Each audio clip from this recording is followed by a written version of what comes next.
வணக்கம். இன்னைக்கு தேங்காய் பால்கோவா எப்படி செய்யறதுன்னு பார்க்கலாம். ஒரு தேங்காவை நான் உடைச்சி இந்த மாதிரி தோலெல்லாம் எடுத்து வச்சிருக்கேன். ஒரு கப் அளவுக்கு காய்ச்சி ஆற வச்ச பால், 4 ஏலக்காய், 7 முந்திரியை கட் பண்ணி வச்சிருக்கேன், 100 கிராம் அளவுக்கு சர்க்கரை, 3 டீஸ்பூன் அளவுக்கு நெய் சேர்த்துக்கலாம். இப்போ இந்த தேங்காவை நம்ம மிக்சி ஜார்ல போட்டு அரைச்சி எடுத்துக்கலாம். ஏலக்காவும் சேர்த்துக்கிறேன். இந்த அளவுக்கு தூளா அரைச்சி எடுத்துக்கோங்க. 1 டீஸ்பூன் அளவுக்கு நெய் விட்டுக்கிறேன். முந்திரியை சேர்த்து வறுத்து எடுத்துக்கலாம்.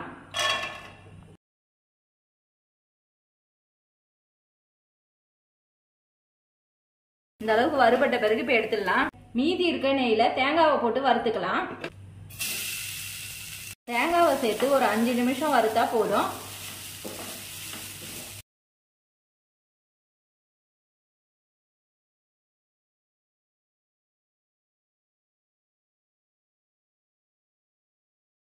இப்ப இதுல காய்ச்சி ஆற வச்ச பாலை சேர்த்துக்கலாம்.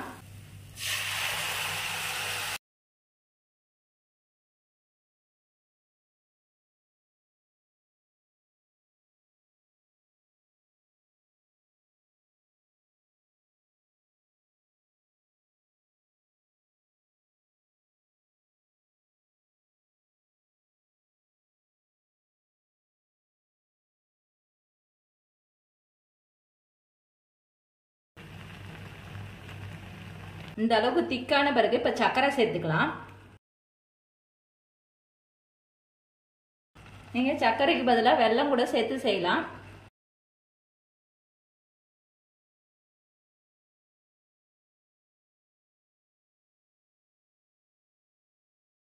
இதுல 1 டீஸ்பூன் அளவுக்கு நெய் சேர்த்துக்கிறேன். வறுத்த முந்திரியை சேர்த்துக்கிறேன்.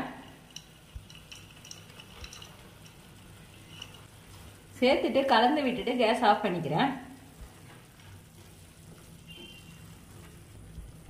டேஸ்டியான இந்த தேங்காய் பால்கோவாவை நீங்களும் வீட்டில் செஞ்சு பாருங்க. இப்போ இதை ஒரு பவுலுக்கு மாத்திக்கிறேன். டேஸ்டியான இந்த தேங்காய் பால்கோவாவை நீங்களும் வீட்டில் செஞ்சு பாருங்க. செஞ்சு பார்த்துட்டு எப்படி இருந்துச்சுன்னு சொல்லுங்க. லைக் பண்ணுங்க, ஷேர் பண்ணுங்க, கமெண்ட் பண்ணுங்க, சப்ஸ்கிரைப் பண்ணுங்க.